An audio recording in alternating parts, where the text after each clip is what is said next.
This is an audiobook for Stephen King's The Dark Tower series, continuing with Book 2, The Drawing of the Three. Prologue. The gunslinger came awake from a confused dream which seemed to consist of a single image, that of the sailor and the tarot deck from which the man in black had dealt, or purported to deal, the gunslinger's own moaning future. "He drowns, gunslinger," the man in black was saying, "and no one throws out the line. The boy, Jake."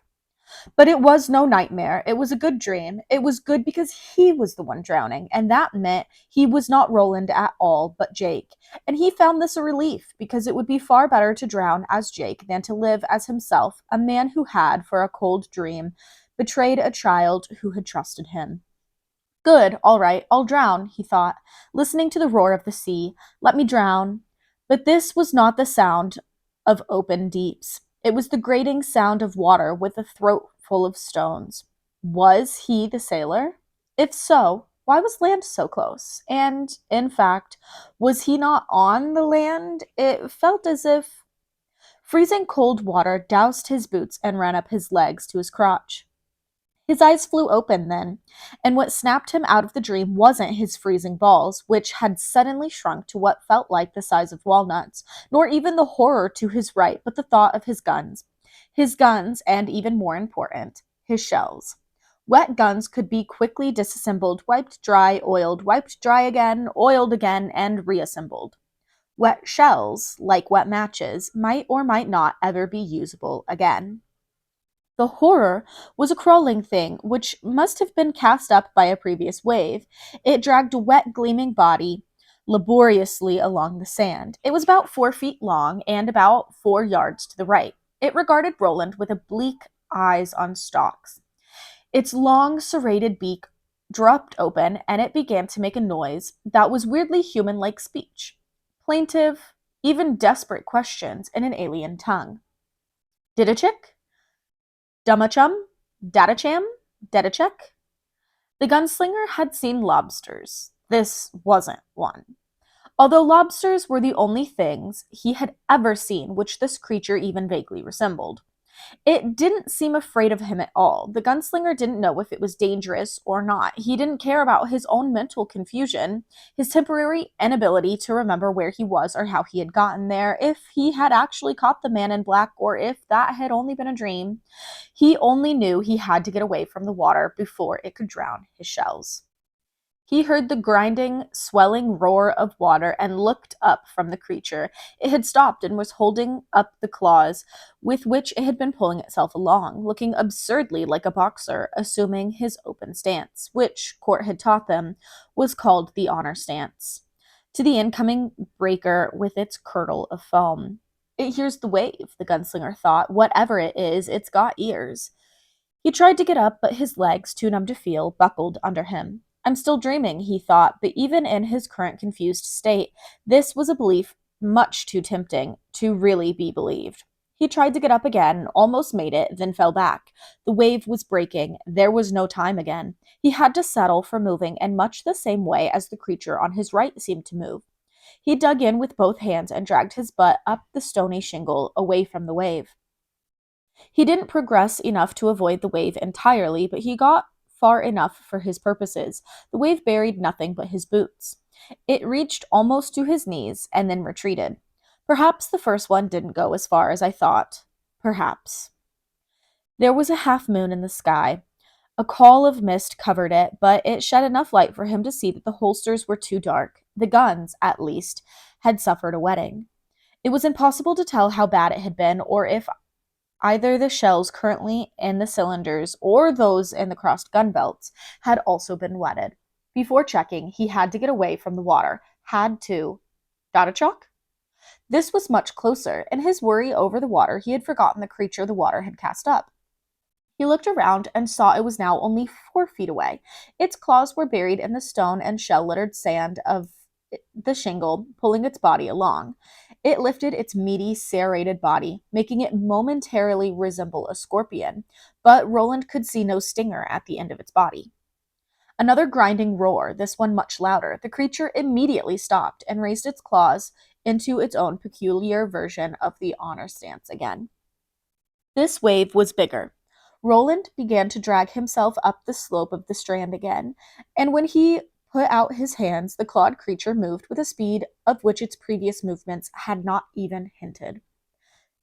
The gunslinger felt a bright flare of pain in his right hand, but there was no time to think about that now. He pushed with the heels of his soggy boots, clawed with his hands, and managed to get away from the wave. Didachik? The monstrosity inquired in its plaintive, "Won't you help me? Can't you see I'm desperate?" voice, and Roland saw the stumps of the first and second fingers of his right hand disappearing into the creature's jagged beak. It lunged again, and Roland lifted his dripping right hand just in time to save his remaining two fingers. Dummachum? Dadacham? The gunslinger staggered to his feet. The thing tore open his dripping jeans, tore through a boot whose old leather was soft but as tough as iron, and took a chunk of meat from Roland's lower calf. He drew with his right hand and realized two of the fingers needed to perform this ancient killing operation were gone only when the revolver thumped to the sand. The monstrosity snapped at it greedily. "No, bastard," Roland snarled and kicked it. It was like kicking a block of rock. One that bit. It tore away the end of Roland's right boot, tore away most of his great toe, tore the boot itself from his foot. The gunslinger bent, picked up his revolver, dropped it, cursed, and finally managed. What had once been a thing so easy it didn't even bear thinking about had suddenly become a trick akin to juggling.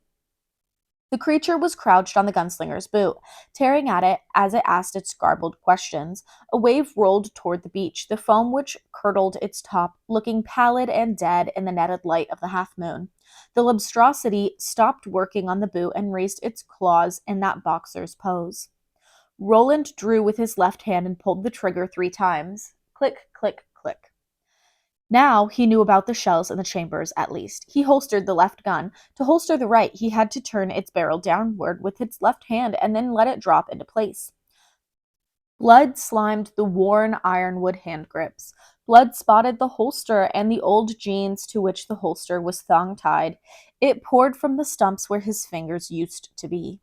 His mangled right foot was still too numb to hurt, but his right hand was a bellowing fire.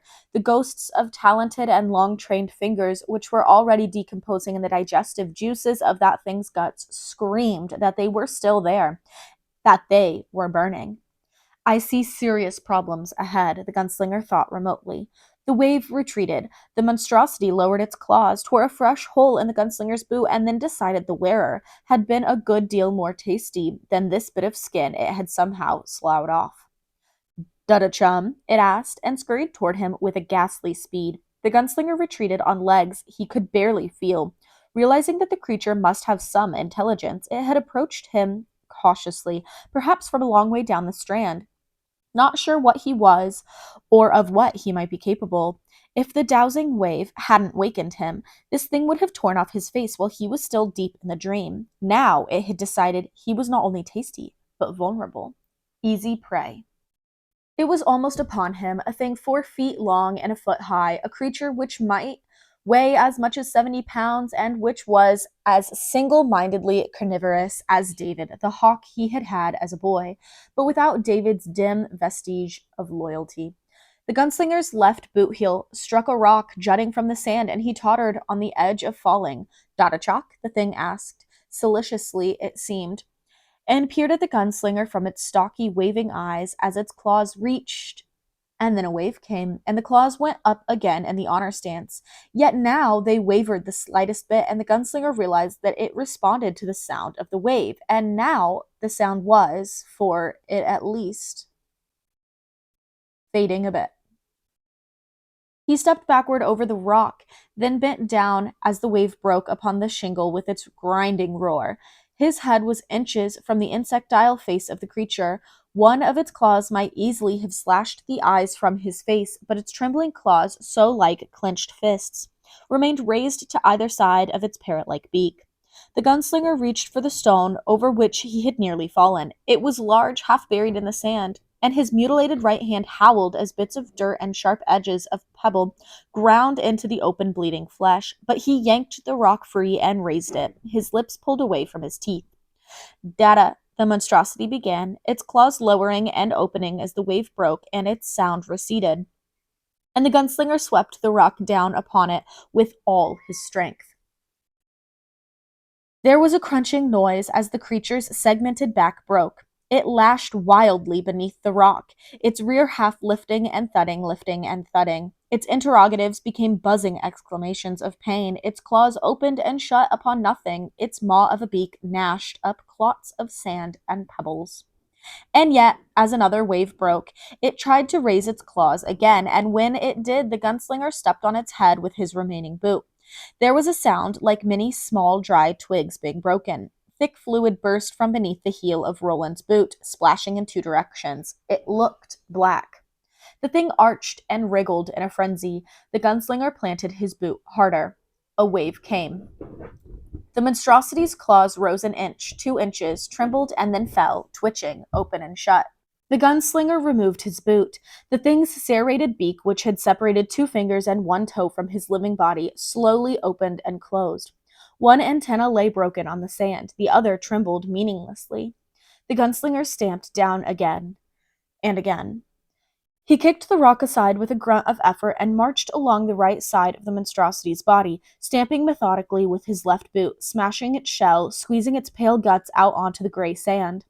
It was dead, but he meant to have his way with it all the same. He had never, in all his long, strange time, been so fundamentally hurt, and it had been so unexpected.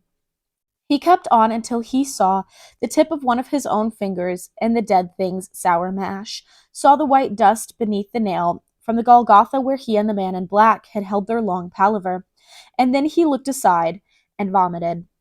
The gunslinger walked back toward the water like a drunken man, holding his wounded hand against his shirt, looking back from time to time to make sure the thing was still alive.